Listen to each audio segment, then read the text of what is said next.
Hilangnya kerajaan Nan Megah, apa yang terjadi pada Sriwijaya? Halo guys, kembali lagi di channel Sukses TV. Kali ini saya akan membahas tentang kisah hilangnya kerajaan Nan Megah. Apa yang terjadi pada Sriwijaya?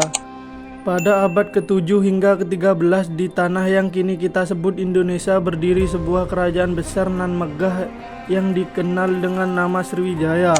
Kerajaan ini bukan hanya terkenal di Nusantara, tetapi juga dikenal luas di seluruh dunia, terutama di kawasan Asia Tenggara. Sriwijaya adalah sebuah pusat perdagangan, ilmu pengetahuan, dan budaya yang sangat maju pada masanya. Namun, meskipun kemegahannya yang luar biasa, kerajaan ini akhirnya lenyap, dan hingga kini masih belum ada jawaban pasti tentang apa yang sebenarnya terjadi pada Sriwijaya. Inilah kisah hilangnya kerajaan Nan Megah yang pernah menguasai sebagian besar wilayah Sumatera, Semenanjung Malaya, dan sekitarnya. Pada abad ke-9, Sriwijaya sudah menjadi kekuatan besar di Asia Tenggara. Dengan ibu kotanya yang terletak di Palembang, Sriwijaya mengendalikan jalur perdagangan maritim yang sangat strategis, menghubungkan India, Cina, dan wilayah-wilayah lain di Asia Tenggara. Para pedagang dari berbagai negara datang dan pergi, membawa barang-barang berharga dan ide-ide baru. Sriwijaya juga dikenal dengan kebijaksanaan yang bijaksana, yang mendukung perkembangan agama Buddha, serta hubungan diplomatik yang kuat. Namun, sering berjalannya waktu, sekitar abad ke-13, keruntuhan Sriwijaya mulai tampak. Penyebabnya masih menjadi misteri besar dalam sejarah. Banyak teori yang berkembang, mulai dari serangan militer oleh kerajaan-kerajaan tetangga, bencana alam, hingga perebutan kekuasaan internal. Untuk lebih memahami apa yang terjadi pada Sriwijaya, kita harus menyelidiki lebih dalam berbagai faktor yang mungkin menjadi penyebab keruntuhan kerajaan ini. Di sebuah desa kecil pinggir Palembang, seorang sejarawan muda bernama Andi sedang meneliti sejarah Sriwijaya. Andi bukanlah orang sembarangan. Dia memiliki minat yang mendalam terhadap sejarah kerajaan-kerajaan besar Nusantara, terutama Sriwijaya. Sejak kecil, dia selalu mendengar cerita-cerita tentang kebesaran Sriwijaya dari kakeknya, yang merupakan seorang ahli sejarah lokal. Namun, yang selalu mengusik pikirannya adalah satu pertanyaan yang tak pernah terjawab. Apa yang sebenarnya terjadi pada Sriwijaya? Dengan tekad bulat, Andi memutuskan untuk melakukan penelitian lebih dalam. Ia mulai perjalanannya dengan mengunjungi situs-situs sejarah yang tersebar di sekitar Palembang, mencari petunjuk-petunjuk yang mungkin dapat mengungkap misteri hilangnya kerajaan ini. Andi juga menggali arsip-arsip lama dan berbagai catatan sejarah yang mungkin bisa memberikan jawaban. Setelah berbulan-bulan melakukan penelitian, Andi menemukan sebuah dokumen kuno yang cukup menarik perhatian. Dokumen itu berisi catatan perjalanan seorang pedagang Arab yang mengunjungi Sriwijaya pada abad ke-10. Dalam catatan tersebut, pedagang itu menulis tentang kemegahan Sriwijaya, tetapi juga menyebutkan sebuah peringatan yang tersembunyi di antara kata-kata. Kerajaan ini sangat kuat dan kaya, tulis pedagang itu.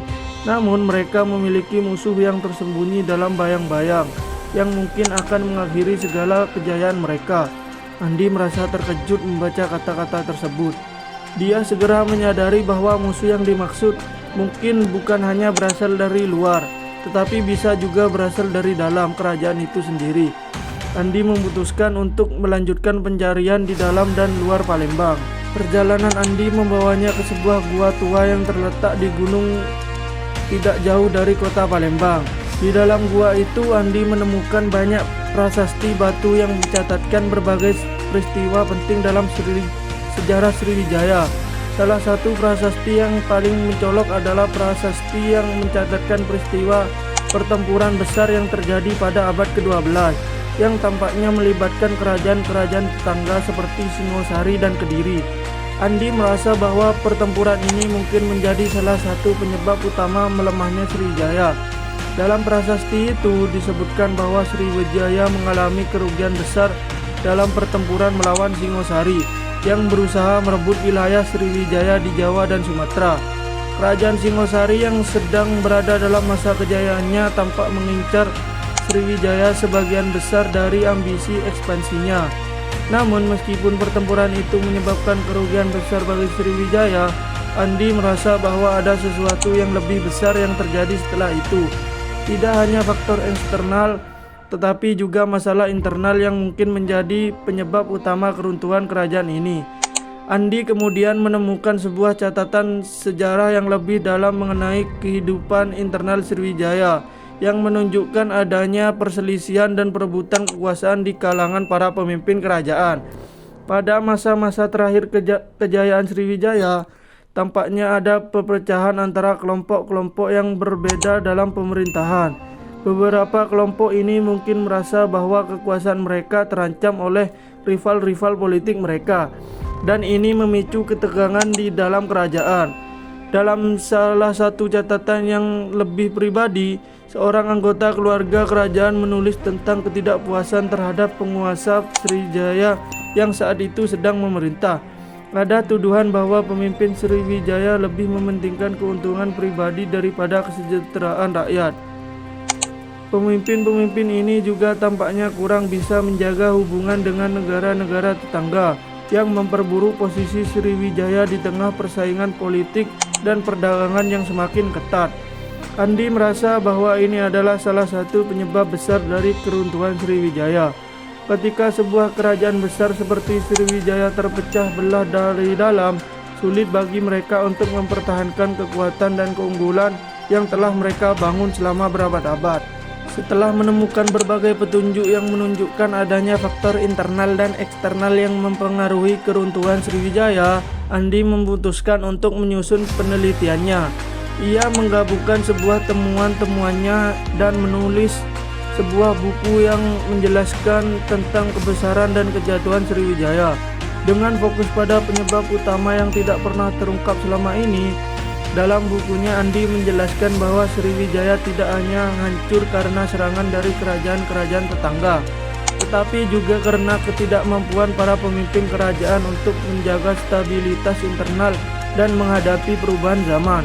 Dalam proses perjalanannya, Sriwijaya kehilangan kekuatan militernya, yang pada gilirannya menyebabkan mereka menjadi lebih rentan terhadap serangan dari luar.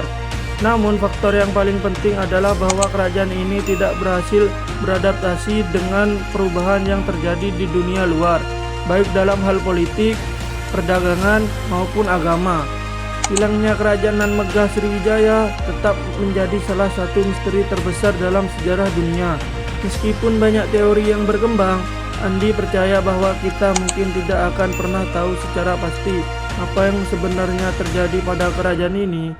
Namun kisah Sriwijaya tetap hidup dalam sejarah sebagai pelajaran tentang bagaimana sebuah kerajaan yang besar dapat runtuh jika tidak mampu menghadapi tantangan dari luar dan dalam. Kerajaan Sriwijaya mungkin telah hilang, tetapi warisan kebudayaannya terus dikenang oleh generasi yang akan datang. Terima kasih yang sudah menonton. Semoga yang saya sampaikan bermanfaat dan menambah wawasan bagi kalian semua. Jangan lupa like, komen, share, dan subscribe. Peace out.